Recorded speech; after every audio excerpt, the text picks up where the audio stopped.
শিক্ষার্থীরা, লালমাটিয়া মহিলা college online ক্লাসে তোমাদেরকে স্বাগত জানিয়ে আজকে আমি আমার ক্লাসটি শুরু করছি। আমরা বিজনেস স্ট্যাটিস্টিক্স সাবজেক্টটির সেকেন্ড অধ্যায় collection, classification and presentation of data, এই অধ্যায়ে প্রায় গত ক্লাসে আমি কিছু ম্যাথ দেখিয়েছিলাম, অজিক কিভাবে আঁকতে হয় আমরা সেটি দেখেছি। তার আগের ক্লাসগুলোতে আমি দেখিয়েছিলাম যে কিভাবে ক্লাস শ্রেণী ব্যবধান নির্ণয় করতে হয়, তারপর হচ্ছে কিভাবে বিভিন্ন ডাটাগুলা থেকে শ্রেণী, ফ্রিকোয়েন্সি, ট্যালি এগুলো নির্ণয় করতে শিখিয়েছিলাম। আজকে আমরা শিখবো একটি নতুন জিনিস, সেটা হচ্ছে হিস্টোগ্রাম। হিস্টোগ্রাম কি সেটি আমি অলরেডি আলোচনা করেছিলাম। তারপর আমাদের এখানে হিস্টোগ্রাম বলতে বোঝাচ্ছে আয়তলেখ। আয়তক্ষেত্রের কথা তোমাদের নিশ্চয়ই মনে আছে। তাহলে আমাদের এমন একটি লেখ চিত্র আঁকতে হবে, অর্থাৎ গ্রাফ পেপারে আমাদের এমন একটি চিত্র আঁকতে হবে যেটা দেখতে আয়তক্ষেত্রের মতো। যেটা দেখতে কিসের মতো? আয়তক্ষেত্রের মতো। তাহলে আয়তক্ষেত্রের মতো দেখতে হবে, সেটিকে বলা হচ্ছে কি হিস্টোগ্রাম বা আয়তলেখ। প্রিয় শিক্ষার্থীরা, তাহলে আমরা এখানে আয়তলেখটা বা হিস্টোগ্রাম আঁকতে হলে আমার কি লাগবে সেটি কিন্তু তোমাদেরকে আগে মনে রাখতে হবে। হিস্টোগ্রাম আঁকতে হলে প্রথমে একটি গ্রাফ পেপার লাগবে। তোমার গ্রাফ পেপারে আমরা গতদিন দেখিয়েছিলাম কিভাবে একটি গ্রাফ পেপার হয়, এবং তোমার হাতে গ্রাফ পেপার থাকার কথা আজকেও। তো এখানে দেখো, আমরা একটি গ্রাফ পেপার আঁকার চেষ্টা করেছি একটু বড় বড় করে। এখান থেকে যে প্রতিটা একটু বড় বড়, এর মাঝে কিন্তু ছোট ছোট 5টি ঘর থাকে। দেখবে এরকম বড় বড় করে বোল্ড করে লাল রেখা বা কালো বোল্ড রেখা থাকবে, তার মাঝে কিন্তু 5টি করে ঘর থাকে ছোট ছোট। এটাকে বলা হয় ক্ষুদ্রতম বর্গ, প্রতিটি ক্ষুদ্রতম বর্গ। তা আমি এখানে প্রতি সেই 5টি ঘর না এঁকে আমি জাস্ট একটু চিহ্ন দিয়ে প্রকাশ করেছি যে এখানে এক একটি ঘর এরকম দাগ দেওয়া থাকবে। আচ্ছা, এখন আমরা এখানে প্রথমে এই গ্রাফ পেপারের এই যে রেখাটা, উলম্ব রেখা, এটাকে আমরা বলবো ও ওয়াই অক্ষ, এবং আনুভূমিক যে রেখা সেটাকে বলবো আমরা ও এক্স অক্ষ। তো ওই ও এক্স অক্ষে যদি আমরা হিস্টোগ্রাম আঁকতে চাই, ও এক্স অক্ষের দিকে আমাদের ক্লাস বসাতে হবে। তাহলে আমরা লিখে নিব ও এক্স অক্ষে ক্লাস। এখন ক্লাসের তো দুইটা লিমিট থাকে, তাই না? একটা হচ্ছে লোয়ার লিমিট আর একটা হচ্ছে আপার লিমিট। তো ক্লাসের কোনটিতে বসাবো? ক্লাসের আমরা লোয়ার লিমিট বসাতে হবে বা স্থাপন করতে হবে, কি কথা? আর ও ওয়াই অক্ষে আমাদের কি স্থাপন করতে হবে? ও ওয়াই অক্ষে ফ্রিকোয়েন্সি স্থাপন করতে হবে। ফ্রিকোয়েন্সি স্থাপন করতে হবে। তাহলে আমরা একটু দেখে নিলাম যে হিস্টোগ্রামে আমাদের কি কি প্রয়োজন। হিস্টোগ্রামে আমাদের লাগবে ক্লাস এবং ফ্রিকোয়েন্সি, এই দুইটি জিনিস লাগবে। তো আমরা নিচের দিকে অর্থাৎ ও এক্স অক্ষে কি বসাবো? ক্লাসের লোয়ার লিমিট বসাবো, আর ও ওয়াই অক্ষে অর্থাৎ উলম্ব অক্ষে আমরা ফ্রিকোয়েন্সি বসাবো।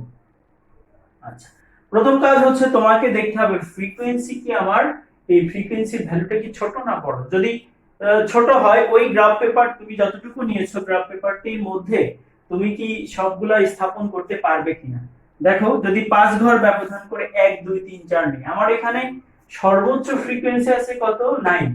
সো আমি কি করেছি, প্রতি 5 ঘর পর পর 1 করে নিয়েছি। 5 ঘরের ব্যবধান কত নিয়েছি? 1। দেখো, এখান থেকে কিন্তু ছোট ছোট 5টি ঘর, তারপরে বড় লেখা 1 2 3 4 5 6 7 8 9 10। আমি 10 পর্যন্ত নিয়েছি, 10 লাগবে না, তারপর বেশি নিলে সমস্যা নাই, কম হলেই সমস্যা। তো যেহেতু আমার কিন্তু অনেক সময় দেখা যায় যে এই ডাটাগুলা, ফ্রিকোয়েন্সি গুলো অনেক বেশি থাকে। সাপোজ তোমার 40 থাকলো বা 30 থাকলো, তখন কিন্তু আমরা এই 1 2 3 4 5 লিখে অঙ্কটি করতে পারবো না। তখন আমরা প্রতিটি ঘরের একটা ব্যবধান ওই যে সেটা আমরা নির্ণয় করে নিব। আচ্ছা, ওই জাতীয় অঙ্ক আসলে আমরা পরে বুঝবো, এটা আগে বুঝে নিই। আর ক্লাস আমরা দেখছি যে এখানে কয়টি ক্লাস আছে? 6টি। 1 2 3 4 5 6 7। তাহলে আমি কিন্তু প্রতি 5 ঘর পর পর 10 করে ব্যবধান নিয়েছি। ওকে, প্রিয় শিক্ষার্থীরা, এখন আমাদের কি কাজ সে কাজটা হচ্ছে প্রথমে ও ওয়াই অক্ষে ও এক্স অক্ষে প্রতিটি ঘরের মান কত ক্ষুদ্রতম বর্গের, আর ও ওয়াই অক্ষে প্রতিটি ঘরের মান কত সেটি কিন্তু আমাদেরকে নির্ণয় করে নিতে হবে। তাহলে এখানে আমি আশা করি এটা লিখে নিয়েছো, এখানে আমি একটু দেখাবো।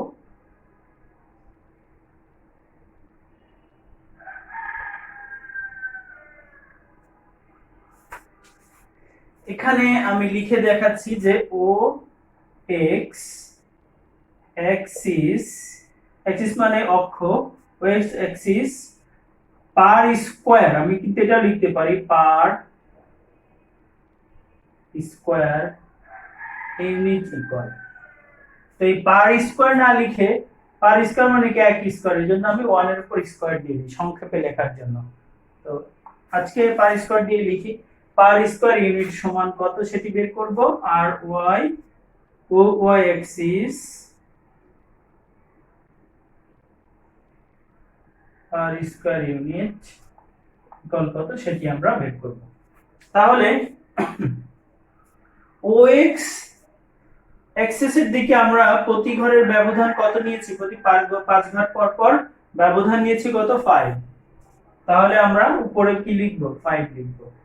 আর এই যে প্রতিটা বোর্ডের ভিতরে কয়টি করে কি বলে ঘর রয়েছে, ক্ষুদ্রতম যে ঘর রয়েছে সেগুলা হচ্ছে 5টি আছে, প্রতিটার মধ্যে 5টি। তাহলে আমরা 5 দিয়ে ভাগ দিলাম, তাহলে প্রতিটি ঘরের মান কত 1 করে। অর্থাৎ দেখো আমরা একটু আমাদের ব্যবধান তো আমরা 10 করে নিয়েছি, প্রতিটি ঘরের ব্যবধান কত 10 করে নিয়েছি, তাই না? 10 থেকে 20, 20 থেকে 30, 30 থেকে 40, 10 করে ব্যবধান। আর ঘর সংখ্যা আছে কত 5টি করে, তাহলে ভাগ দিলে আমাদের হবে কত 2 হবে। ও ওয়াই অ্যাক্সিস ঠিক সেম ভাবে আমরা ব্যবধান নিয়েছি কত, প্রতিটি থেকে একটি থেকে দেখো প্রতি 5 ঘর পর পর কিন্তু 1 করে ব্যবধান নিয়েছি, 1 2, 2 থেকে 3 1, 3 থেকে 4 1 ব্যবধান। তাহলে ব্যবধানটা উপরে লিখলাম 1, আর এখানে ঘর সংখ্যা কয়টি, প্রতিটাতে 5। তাহলে 1 কে যদি আমরা 5 দ্বারা ভাগ করি কত হয় 0.20। তাহলে এখানে প্রতিটি ঘরের মান কিন্তু 0.20।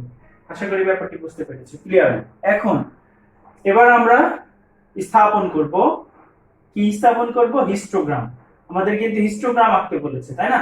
তো হিস্টোগ্রামের জন্য প্রথমে 10 10 এ আমরা বসাবো কত 2। তো এদিকে 10 আছে, এই 10 এর সোজা 2, ও ওয়াই অক্ষের দিকে 2 এখানে আছে, এখানে আমরা দাগ দিব, ফোঁটা দিব। দেখো খুব ভালোভাবে লক্ষ্য করো। আবার পরে আছে কত 20, 20 তে কত 4, তাহলে এই যে 20 এই সোজা আমরা উপরের দিকে যাব, 4 এখানে আছে, এখানে ফোঁটা দিলাম। তারপর 30 তে আছে কত 9, 30 এই যে 30 সোজা চলে যাব 9। নেক্সট হচ্ছে আমাদের 40 তে 9, 40 তে 9, 50 তে কত 4, 50 এই যে 50 তে হচ্ছে 4, তাহলে এখানে হবে। আর 60 তে কত 2, তাহলে 2টা এখানে। কি করেছি আমরা, জাস্ট বিন্দুগুলো স্থাপন করলাম, অর্থাৎ ফ্রিকোয়েন্সি গুলো তাদের ক্লাসের লোয়ার লিমিট অনুযায়ী স্থাপন করেছি। আশা করি বুঝেছো। আরেকবার বলছি আমি, যে আমার প্রথম ক্লাসের লোয়ার লিমিট হচ্ছে 10, তার ফ্রিকোয়েন্সি হচ্ছে 2, তো আমি 10 আর ওয়াই অক্ষের দিকে চলে যাব 2 পর্যন্ত, তাহলে 2 আমার এখানে আছে, বিন্দুতে আমি ফোঁটা দিব। ঠিক সেম ভাবে 20 তে আমরা দিব কত 4। এইভাবে আমরা ফ্রিকোয়েন্সি এবং ক্লাস অনুযায়ী ফ্রিকোয়েন্সি গুলো স্থাপন করেছি। এবার কি করতে হবে, দেখো এই যে যেগুলা বিন্দু আমরা স্থাপন করেছি সেগুলাকে বোল্ড করে আমাদের তার পরবর্তী 5 ঘর ডান দিকে, কোন দিকে, ডান দিকে পরবর্তী 5 ঘরের সাথে মিলাতে হবে। আবার বদলি, যেগুলো আমরা বিন্দু দিয়েছি সেই বিন্দু থেকে ডান দিকে তার পরবর্তী 5 ঘর পর্যন্ত রেখা টানবো। এই যে আমি প্রত্যেকটাই কিন্তু রেখা টানছি, এই যে এখান থেকে এই রেখা টানতে হবে, এখান থেকে এই 5 ঘর ডান দিকে। আবার এখানে একটা বিন্দু ছিল, সো পরবর্তী 5 ঘর পর্যন্ত রেখা টানলাম। এখানে একটা বিন্দু আছে, তার পরবর্তী 5 ঘর রেখা টানলাম। এখানে আর একটা বিন্দু আছে, তার পরবর্তী 5 ঘর রেখা টানলাম। এবার এই যে রেখার যে মাথাগুলাকে আমাদের যোগ করতে হবে নিচের দিকে, স্কেল ধরে রেখাগুলো যোগ করতে হবে। তাহলে এখানে একটা বিন্দু ছিল, নিচের দিকে এখন রেখা টানতে হবে। আচ্ছা, এইখানে থেকে তো রেখা টানার কথা, বাট এখানে যেহেতু তার উপরে আরেকটি বিন্দু ছিল, সুতরাং এখান থেকে আমাদের রেখা টানতে হবে।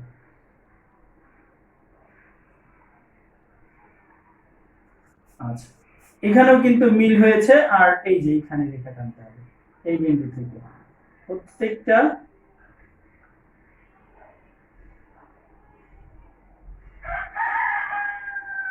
এটা তো এখানে সেভ করেছে, সুতরাং এখানে আমাদের রেখা টানতে হবে। এই বিন্দুতে কিন্তু আমরা ডান দিকে মিলিয়েছিলাম, সো এখান থেকেও রেখা টানতে হবে।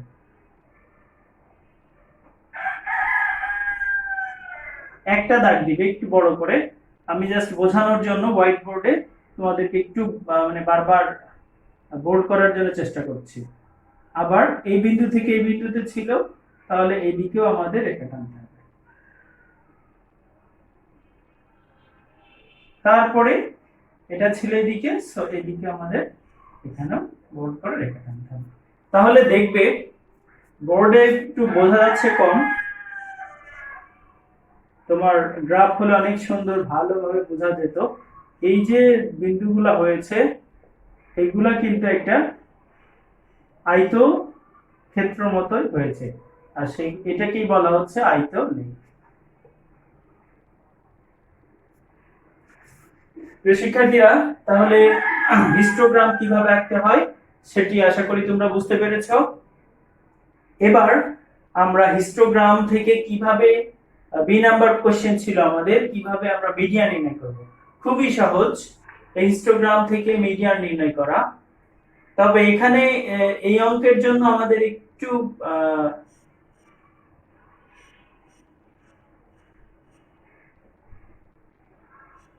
আচ্ছা ঠিক আছে, আমরা এখান থেকে তাহলে কি শিখবো এখন, হিস্টোগ্রাম থেকে কিভাবে মিডিয়ান নির্ণয় করা যায় সেটি আমরা শিখব।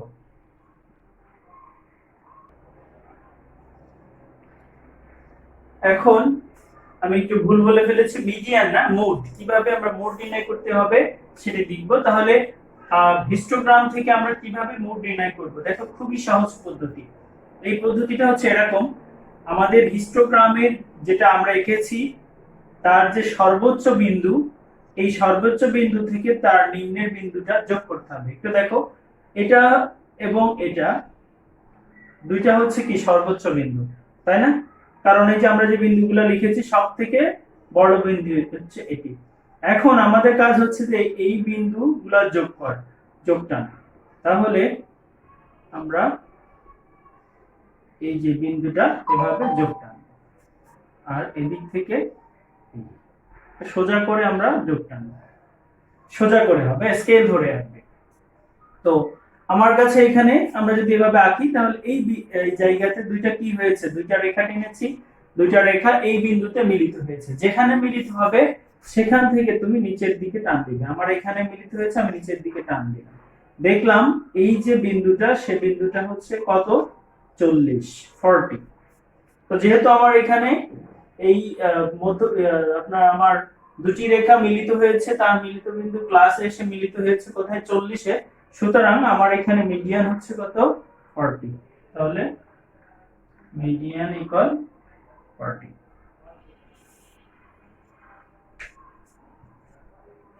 আশা করি এটা কিন্তু খুব সহজেই বুঝতে পেরেছো। এখন আমি বি নাম্বার যেহেতু আমাদের বলেছিল, আমাদের খাতায় লিখতে হবে এভাবে যে বি নাম্বার দিয়ে, from the graph paper we see that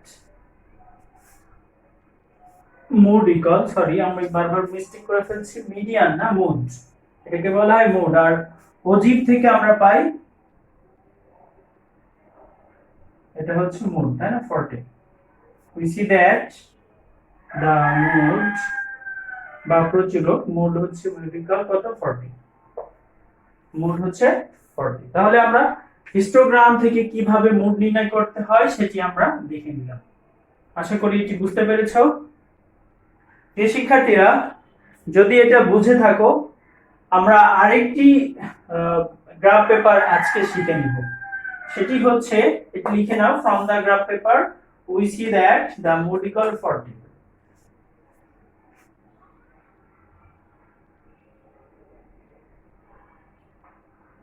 এখন বি নাম্বার ছিল, আমি সি নাম্বার দিয়ে আরেকটি তোমাদেরকে বোঝাতে চাই। সেটি হচ্ছে ড্র এ পলিগন।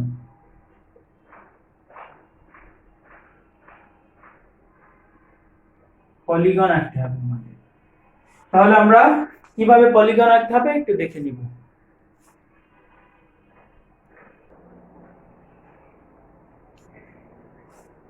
আমরা প্রথমে যে অঙ্কটি দিয়েছিলাম সেই অঙ্কটি থেকেই কিন্তু এখন ড্র এ পলিগন, একটি পলিগন আঁকতে হবে, বহুভুজ আঁকতে হবে। তো পলিগন আঁকতে গেলে তোমাকে মনে রাখতে হবে যেটি, সেটি হচ্ছে কি কি লাগবে। পলিগন আঁকতে গেলে আমাদের ও এক্স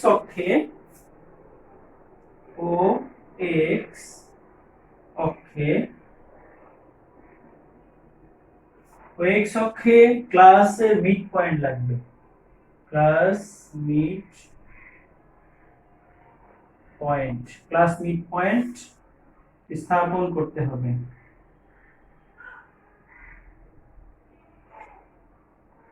আর ওয়াই অক্ষে ফ্রিকোয়েন্সি স্থাপন করতে হবে।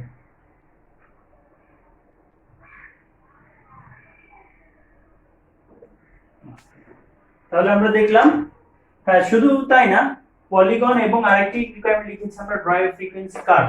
এই ফ্রিকোয়েন্সি কার্ভ নির্ণয় করতে গেলেও কিন্তু আমাদের সেম ইনফরমেশন গুলা লাগবে। ও এক্স অক্ষে ক্লাস মিড পয়েন্ট বসাতে হবে এবং ওয়াই অক্ষে ফ্রিকোয়েন্সি বসাতে হবে বা স্থাপন করতে হবে। তাহলে এখানে আমাদের প্রশ্নের মধ্যে ক্লাস দেওয়া আছে আর ফ্রিকোয়েন্সি দেওয়া আছে, মিড পয়েন্টও দেওয়া নাই। সুতরাং এটির জন্য এই চার্ট যখন তুমি গ্রাফ করবে তার ঠিক আগেই তোমার খাতায় হচ্ছে একটি টেবিল আঁকতে হবে। সে টেবিলটা আমি এখানে যদি এঁকে দিই তাহলে আশা করি তোমাদের সমস্যা হবে না। প্রশ্ন থেকে আমি উত্তরে চলে যাব। আমরা একটু ছোট করে দিতে চাচ্ছি এখন,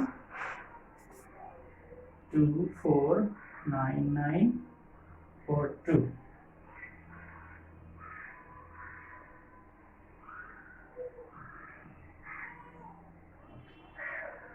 এটা কি আমাদের ফ্রিকোয়েন্সি, আর এখানে হচ্ছে mid point,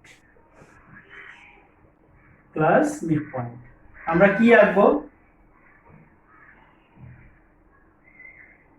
a table for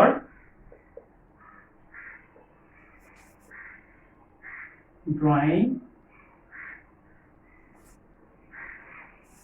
polygon and curve, polygon and curve। আচ্ছা, মিড পয়েন্ট নির্ণয় করা তো তোমাদের মনে আছে, প্রথমে 10 এবং 20 যোগ করব, 10 প্লাস 20 ডিভাইডেড বাই কত 2, তাহলে হবে 15। তাহলে প্রথমটার মিড পয়েন্ট 15, আর প্রতিটা ঘরের যেহেতু আমাদের ব্যবধান কত 10 করে, তাহলে এর সাথে 10 প্লাস করব, তাহলে 25 হবে, 35, 45, 55 আর 65। আমরা মিড পয়েন্টও পেয়ে গেলাম। এখন মিড পয়েন্টগুলো তাহলে এখানে স্থাপন করতে হবে। আমরা এখানে লিখব কি 15, 25, 35, 45, 55, 65। আমরা কিন্তু মিড পয়েন্টও লিখে ফেললাম, ফ্রিকোয়েন্সিতে আমাদের লেখাই আছে। ওকে, তাহলে এখন শুধু স্থাপনের পালা।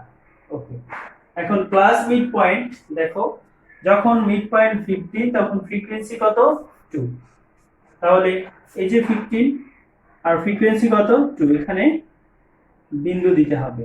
ঠিক সেম ভাবে ক্লাস মিড পয়েন্ট যখন 25 তখন ফ্রিকোয়েন্সি 4, তাহলে 25 এখানে আছে, ফ্রিকোয়েন্সি 4 এই যে এখানে আছে।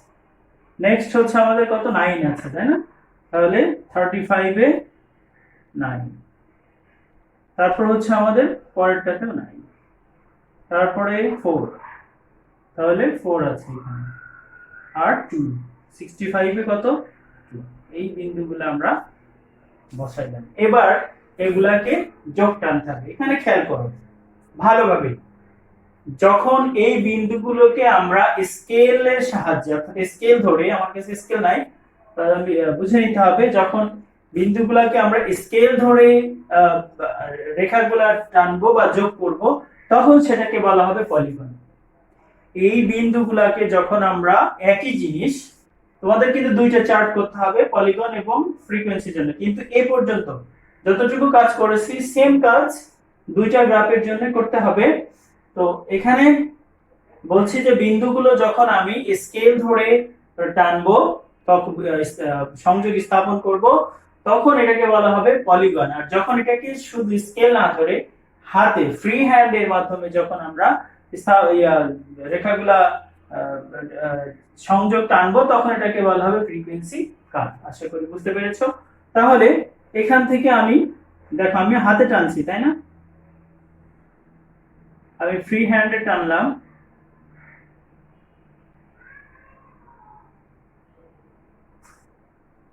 আর এই যে এইখান থেকে যেহেতু কোনো কিছু নাই ডট ডট দিয়ে মিশিয়ে দিতে হবে।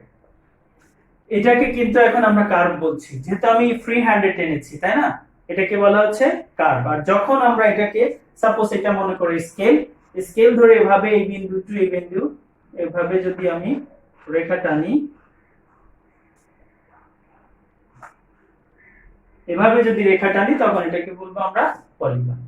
তাহলে আমি কিন্তু এখানে লিখে দিলাম কার্ভ। আর যখন তোমরা স্কেল দিয়ে টানবে তখন ওটাকে বলবো কি আমরা পলিগন। তাহলে আমরা কিন্তু একটি এক ঢিলে দুই পাখি শিখে ফেলেছি তাই না, স্বীকার করে ফেলেছি এক ঢিলে দুই পাখি। তো একই জিনিস যখন আমরা হাতে ফ্রি হ্যান্ডে বিন্দুগুলো যোগ টানবো তখন সেটা বলা হচ্ছে ফ্রিকোয়েন্সি পলিগন। আর যখন আমরা এটাকে দুঃখিত যখন আমরা ফ্রি হ্যান্ডে টানছি তখন এটাকে বলা হচ্ছে ফ্রিকোয়েন্সি কার্ভ। আর যখন আমরা স্কেলের সাহায্যে যোগগুলা বিন্দুগুলা সংযোগ স্থাপন করব তখন সেটাকে বলা হচ্ছে পলিগন। প্রিয় শিক্ষার্থীরা, তাহলে দেখো অলরেডি আমরা আজকেই শিখে ফেলেছি হিস্টোগ্রাম কিভাবে আঁকতে হয় এবং হিস্টোগ্রাম থেকে মোড কিভাবে নির্ণয় করতে হয় সেটি শিখেছি। তারপরে আমরা শিখলাম ফ্রিকোয়েন্সি কার্ভ নির্ণয় করা এবং ফ্রিকোয়েন্সি পলিগন কিভাবে নির্ণয় করতে হয় সেটি আমরা শিখেছি। আর এর আগে কিন্তু আমরা শিখেছি ওজি, তাহলে কিন্তু আমরা গ্রাফ পেপারগুলো শিখে ফেলেছি। ওকে প্রিয় শিক্ষার্থীরা, তাহলে আজ আর নয়, আশা করি তোমরা সকলে বুঝতে পেরেছো। আমি একটি হোমওয়ার্ক দিব, হোমওয়ার্কটা করে দেখাতে হবে।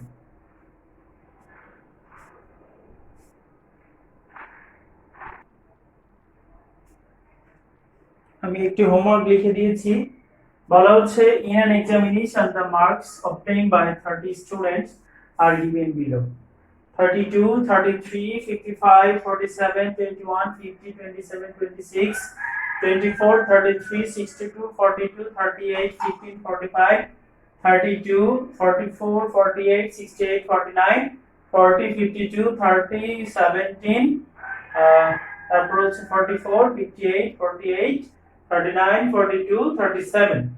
এই তথ্যগুলা দিয়ে আমাদের বলা হচ্ছে মেক আউট এ ফ্রিকোয়েন্সি ডিস্ট্রিবিউশন, একটি ফ্রিকোয়েন্সি ডিস্ট্রিবিউশন বের করতে হবে। এখান থেকে highest value lowest value find out করে ক্লাস ইন্টারভ্যাল বের করতে হবে। ক্লাস ইন্টারভ্যাল বের করার পরে আমাদেরকে কি করতে হবে, ফ্রিকোয়েন্সি ডিস্ট্রিবিউশন টেবিল তৈরি করতে হবে, যেখানে একটি ক্লাস থাকবে, ট্যালি থাকবে, ফ্রিকোয়েন্সি থাকবে, হ্যাঁ তিনটি থাকবে।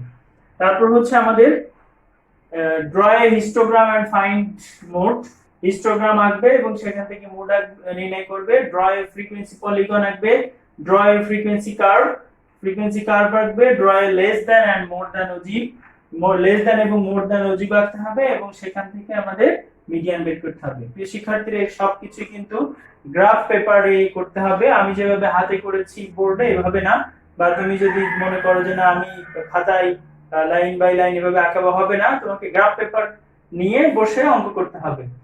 তো লালমাটিয়া মহিলা কলেজের বিবিএ প্রফেশনাল ডিপার্টমেন্টের থার্ড সেমিস্টারে যারা রয়েছে তাদের জন্য বলছি, তোমাদের যে বই ফলো করো সে বইয়ের পেজ নাম্বার 30 এবং প্রবলেম নাম্বার 1 এই অঙ্কটি। তবে সব রিকোয়ারমেন্ট নাই, আমি সব রিকোয়ারমেন্ট গুলা এখানে লিখে দিয়েছি, এই সবগুলাই কিন্তু তোমাদের করতে হবে। তাহলে প্রিয় শিক্ষার্থীরা, এই অঙ্কটি তোমরা সলভ করবে এবং আগামী ক্লাসে আমরা আরো কিছু নতুন অঙ্ক নিয়ে তোমাদের সামনে হাজির হব। ততক্ষণেই সকলেই ভালো থাকো, সুস্থ থাকো, নিরাপদে থাকো, হাসি আনন্দ এবং লেখাপড়ার মধ্যে থাকো। আল্লাহ হাফিজ।